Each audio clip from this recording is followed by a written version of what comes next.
네, 안녕하십니까. 대한슬관절학회 홍보전산위원장을 맡고 있는 가톨릭의대 인용입니다. 대한슬관절학회에서는 무릎 질환에 대한 쏟아지는 이 정보 홍수 속에서 올바른 질환에 대한 건강 지식을 일반인 분들께 전달해 드리고자 이러한 심포지움 형식의 발표들을 준비하였습니다. 오늘 그 연골 손상, 무릎 연골 손상은 굉장히 흔하고 특히 젊은 환자에서도 많이 발생을 하는데요. 이러한 연골 손상의 치료에 대해서 이것을 어떻게 손상에 대해서 어떻게 치료하는 것이 좋은지를 연세대학교 정민 교수님을 모시고 강의를 듣는 시간을 갖도록 하겠습니다. 강의 후에는 짧은 토의 시간도 이어지도록 하겠습니다. 연세대학교 정민 교수님을 소개하겠습니다. 네, 안녕하십니까. 저는 연세대학교 의과대학 세브란스 병원의 정형외과에 근무하는 정민입니다. 이번 시간에는 연골이 닳았다는데 어떻게 치료를 해야 하는지에 대해서 간단하고 이제 쉽게 좀 더 설명드리고자 하고 연골 손상을 초래하는 질환과 어떠한 치료 방법이 있는지에 대해서 말씀드리겠습니다.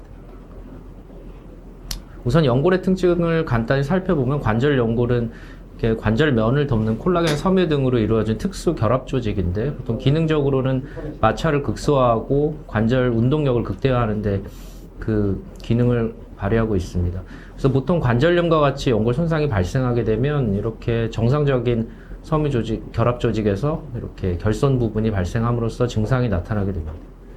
그래서 관절 연골은 간단히 특징을 살펴보면 초자 연골로 구성되어 있고 또한 특징적으로 혈관과 신경 등이 없는 조직이라서 이 연골 손상 부위로 염증 매개체 등의 이동이 제한적이어 재생 능력이 제한을 받고 평소에도 이런 혈액 공급보다는 혈액의 확산 등을 통해서 영양소를 공급받게 됩니다. 그래서 손상이 발생했을 때는 자연 재생의 능력이 떨어지기 때문에 어떤 치료를 필요로 할 수가 있습니다. 연골 손상과 관련된 질환을 간단히 살펴보면 외상성으로 연골 손상이 발생할 수도 있고 또는 퇴행성 관절염 등을 통해서 만성적으로 발생할 수도 있고 그리고 연골연화증과 같이 국소적인 병변이 생길 수도 있으며 또는 그 연골 아래쪽에 위치한 뼈와 함께 연골 손상이 같이 발생하는 박리성 골연골염, 또 염증성 관절염인 류마티스 관절염, 그리고 결정체와 관련된 통풍과 가성 통풍, 그리고 감염 등으로 나타나는 화농성 관절염 등이 연골 손상을 초래할 수가 있겠습니다.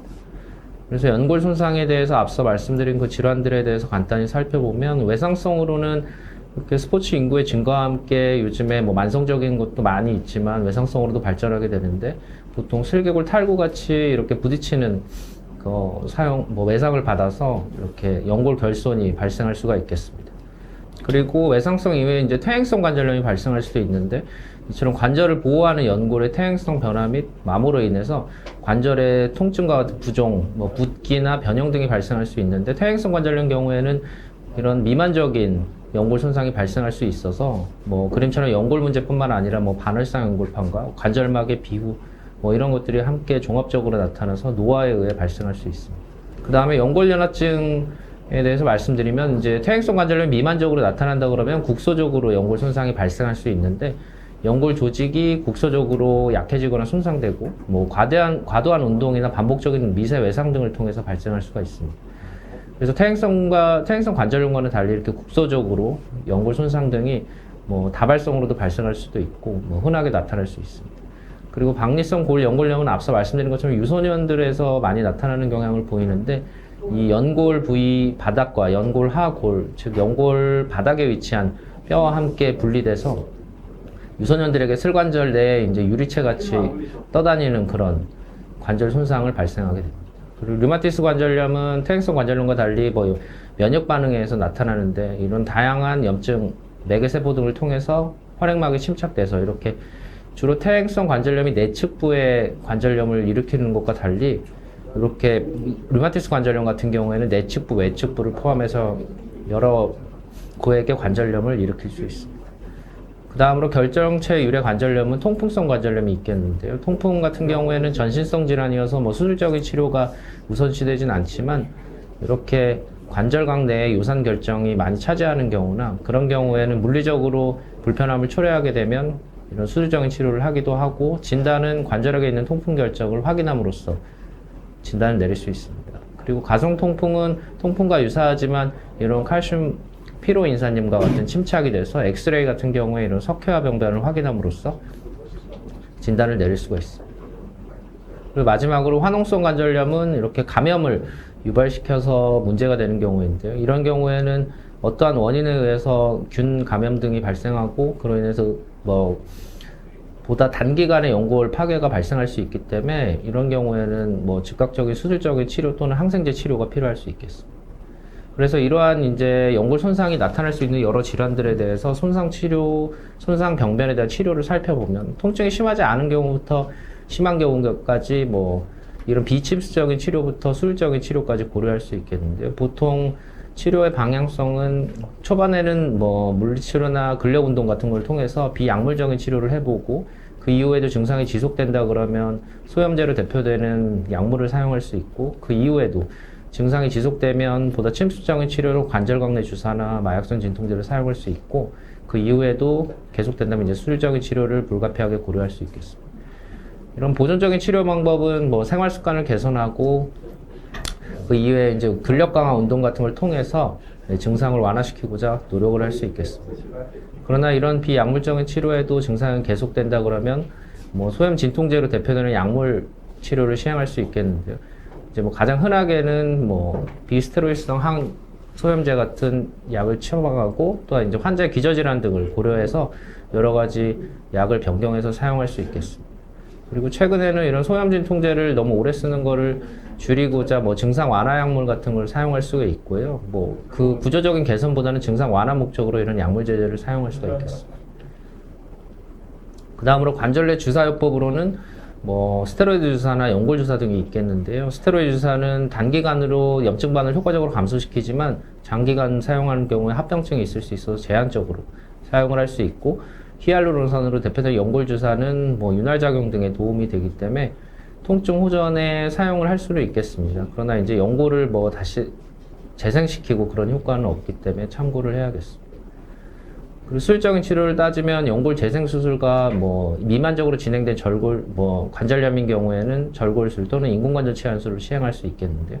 연골 재생 수술을 간단히 살펴보면 이런 가장 전통적으로 사용하는 방법은 미세골절술인데 이런 병변을 정리하고 작은 구멍을 뚫어서 이렇게 세포들이 나오게 해서 연골로 다시 회복될 수 있게 하는 수술이고 요즘에는 이런 결손 부위에 지지체 등을 덮어서 개량화된 미세골절술을 시행하고도 있습니다.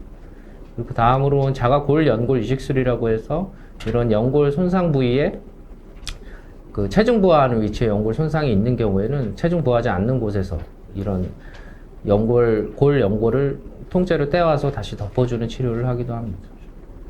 그리고 자가 연골세포 이식술은 자기의 연골세포를 이제 떼서 배양을 통해서 연골세포를 더 늘리고 그 연골 결손 부위에 다시 이식해 줌으로써 이런 보다 초자연골에 가까운 연골 이식을 시행할 수 있겠습니다. 그리고 다음으로 줄기세포 치료술은 이제 다음에 김동희 교수님께서 말씀해 주시겠지만 여러 가지 방법으로 획득한 줄기세포를 통해서 이렇게 병변 위치에 심어줌으로써 연골 재생 효과를 노릴 수 있습니다. 그 다음으로 이런 국소적인 연골 손상 이외에 미만적으로 넓게 관절염이 진행한 경우에는 사실 연골 재생을 노리기가 쉽지는 않아서 이제 불가피하게 보다 더 큰 수술로 진행할 수 있는데요. 그리고 절골술 같은 경우에는 비수술적 치료로 효과가 없는 중등도 관절염 환자에서 이렇게 다리에 내반 변형이 동반되어 있는 경우에서는 내측부의 관절염이 이미 많이 진행되어 있기 때문에 그쪽을 다시 회복시키고자 하는 치료는 제한적이고 이에 따라서 이런 내측으로 위치하고 있는 체중 부하 중심선을 외측으로 변경시켜 줌으로써 보다 건강한 쪽으로 더 체중 부하를 하고 활동할 수 있게 하는 수술이고 보통은 이제 인공관절 치환술을 하기에는 좀 더 젊은 환자고 활동적인 환자에서 수술을 시행하고 있습니다. 그리고 이러한 치료에도 더 나이가 많은 환자에서 관절염이 많이 진행된 경우에는 다시 회복하기가 어려운 경우 이런 인공관절 반치환술 같은 경우에는 내측 구획이나 외측 구획에 국한된 관절염이 동반되어 있는 경우에는 이와 같이 치환술을 통해서 통증 완화를 시킬 수 있고요.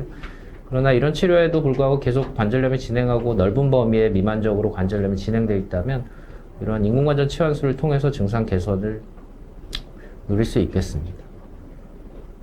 그래서 간단히 요약해서 말씀드리면 연골 손상의 치료는 뭐 다양한 치료 방법이 존재할 수 있겠습니다. 그래서 초반에는 이제 증상 완화를 위한 보존적인 치료를 주로 시행하겠고, 그럼에도 불구하고 증상이 계속 지속된다면 이런 수술적인 치료를 통해서 불가피하게 증상 개선을 도모해야겠습니다.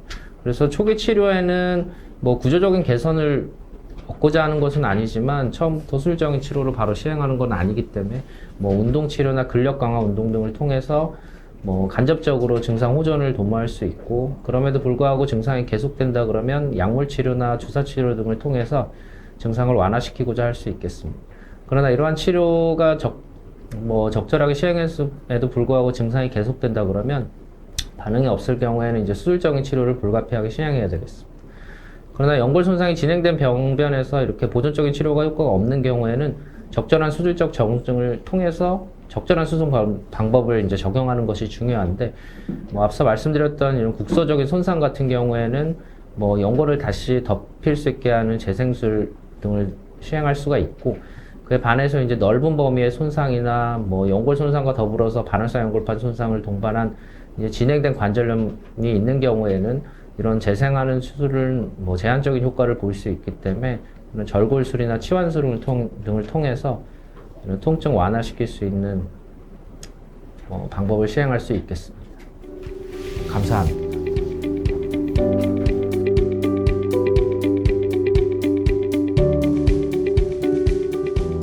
네, 정민 교수님 강의 잘 들었습니다. 그렇다면 이제 연골이 닳았다고 하면은 수술은 꼭 해야 되는 걸까요? 근데 뭐 앞서 말씀드린 것처럼 이제 모든 병변에서 다 꼭 수술을 시행해야 되지는 꼭 필요하지는 않는데요. 이제 연골 병변의 손상 정도나 뭐 병변 위치, 환자의 활동 정도 등을 고려해서 수술적 치료 여부를 결정할 수 있겠는데, 사실 뭐 최종 결정은 이제 환자의 증상에 따라서 수술 방법을 결정할 수 있고, 그다음에 수술적인 치료를 시행하는 데 있어서도 앞서 말씀드린 것처럼 뭐 병변이나 환자의 상태 등을 통해서 어떠한 수술적인 치료가 적합한지 고려해야 되고, 환자가 일상생활에 큰 지장이 있는 경우에는 뭐 수술적인 치료를 더 권유할 수 있을 것으로 생각됩니다. 네. 저희가 이제 환자분들을 보면은, 요즘 이제 진단 장비가 좋아져서 MRI를 찍는다든지 이렇게 해서 연골 손상을 진단을 좀 조기에 할 수 있잖아요. 그럼 지금 말씀하신 대로 꼭 수술하는 경우도 있겠지만은 꼭 수술해야 되지 않는 경우들도 있어요. 그러면은 이제 연골 손상은 있는데 당장 지금 수술이 꼭 필요한 정도까지 심하지는 않다 할 때 아마 그 환자분들이 많이 질문하는 내용이 뭐 운동을 이거를 좀 근력도 유지해서 이렇게 좀 늦추고 싶고 해서 운동을 좀 하고 싶어 하는 분들이 많은데, 교수님 그러면 관절 연골 손상 환자에서는 운동은 어떻게 해야 될까요? 근데 뭐 운동법은 뭐 기본적으로는 당연히 근력 강화 운동이 무릎에 대한 이제 간접적인 증상 개선에 많은 도움이 되기 때문에 기본적으로는 운동을 뭐 권할 수는 있겠는데, 이게 환자의 뭐 병변의 위치나 뭐 활동 정도 등을 고려해서 이제 적합한 운동을 실시하는 게 낫고요. 보통은 뭐 물에서 하는 운동이나 이제 무릎에 부담이 덜 가는 운동을 할 수 있고, 뭐 그 병변의 위치에 따라서 권할 수 있는 운동법의 차이가 있기 때문에 가령 뭐 슬개골 전방부 쪽에 이제 연골 손상이 있거나 하는 경우에는 무리하게 뭐 굴곡 운동을 뭐 자주 반복해서 한다든가 하는 이런 운동은 또 증상을 초래하고 이런 부담을 줄 수도 있기 때문에요. 보통 이제 자신의 병변에 맞게 만약 진행된 병변을 갖고 있다 그러면 적합하게 운동법을 결정을 해야 되겠고, 뭐 가까운 뭐 정형외과 병원 같은 데 가셔서 뭐 적합한 운동을 배워서 좀 더 자신에게 맞는 운동을 시행하는 것도 좋은 방법이 될 수 있겠습니다. 네, 그렇군요. 또 하나 이제 환자분들이 많이 궁금해하는 것이, 예를 들어서 약을 먹고 이제 주사 치료를 하고 이런 경우들을 하잖아요. 물리 치료는 연골 손상 환자들에서 어느 정도 도움이 될까요? 근데 뭐 사실 이게 진정한 의미의 연골 손상을 치료하겠다 그러면 이제 구조적인 개선을 이루어야 되는데, 사실 수술적인 치료 이외에는 뭐 약물도 그렇고 주사요법도 그렇고 뭐 물리치료도 마찬가지고 이런 게 구조적인 개선을 일으키지는 않기 때문에 진정한 의미로 뭐 치료라고 할 수는 없지만, 그게 뭐 물리치료나 뭐 근력운동도 마찬가지고요. 이제 뭐 증상 개선에는 도움을 줄 수도 있기 때문에 뭐 그걸 맹목적으로 할 필요는 없고, 뭐 확립된 치료는 아닐지라도 뭐 이렇게 증상 호전을 위해서는 뭐 시행은 해볼 수 있을 것으로 생각합니다. 네, 감사합니다.